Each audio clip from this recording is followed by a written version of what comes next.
Well, strength training, obviously we know the benefits of strength training. You're going to increase your muscular strength, endurance, power. So there's many basic benefits to strength training. But what we try to do in our strength and conditioning program, obviously there's many facets to the year-round strength and conditioning program for our athletes.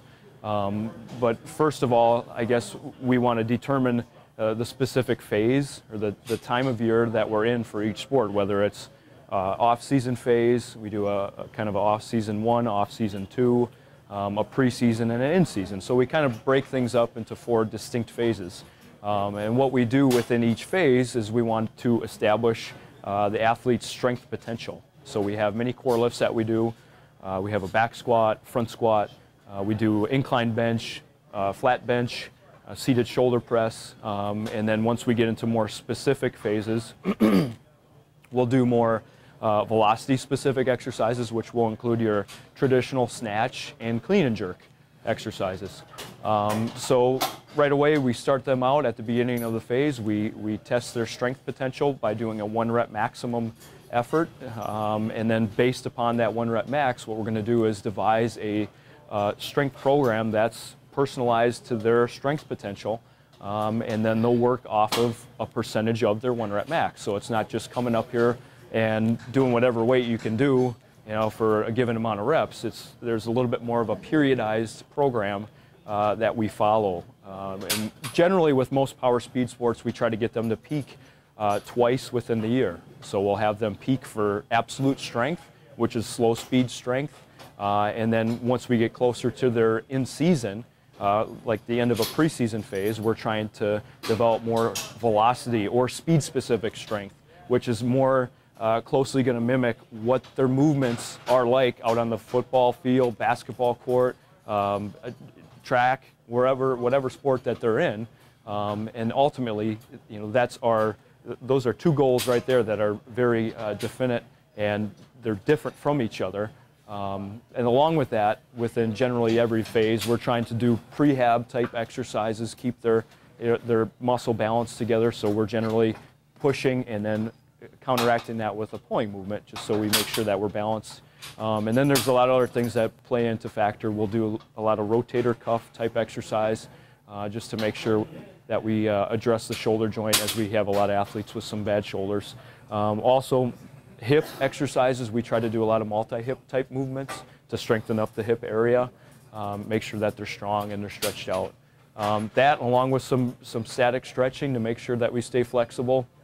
But I think probably the most important thing that we do from a range of motion standpoint is having the kids go through the full range of motion with most exercises. And I think that ultimately is the best way to increase flexibility and strength in a joint, is to go through the full range of motion. So we try to mix it up. I make things different with each workout so that there is carryover within program to program or phase to phase.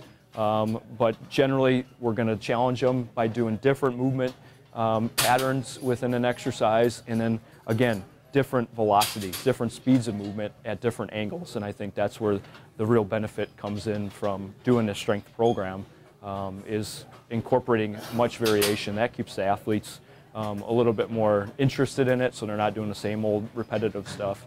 And it keeps it interesting for me, too, when I'm teaching the exercises, because they're different. And every exercise that's different is challenging in itself to teach the correct technique. Well, there's a lot of, you got to design something a little bit differently for each athletic team. Like I said, there's a lot of carryover from sport to sport.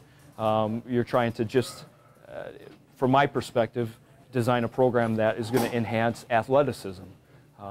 So if we're working with one sport to the next, yeah, there's some variations that we might do to make it more specific to that sport. If there's a rotational aspect to it, we might incorporate more rotational type movements, as with hockey and baseball, golf, tennis, things like that. So there's small individual differences, and again, that makes it more challenging for me to design a program that's more specific for that individual position in a sport or different sport. Well, in season, what you're trying to do is maintain your power and speed and strength from the previous phases. So within those phases I briefly talked about, your theme for some of those phases are to develop, muscle mass, which is kind of what our football team is going through right now. They're just getting started with their hypertrophy phase, so we're increasing their muscle size. And then what we can do after that is incorporate a strength phase where we try to push as much weight as we can and increase their absolute slow speed strength. And then again, what we're trying to do with our preseason as we're shifting our emphasis to more movement specific exercises, we want to do more velocity or speed specific movements that'll closely mimic what they're doing out on the field.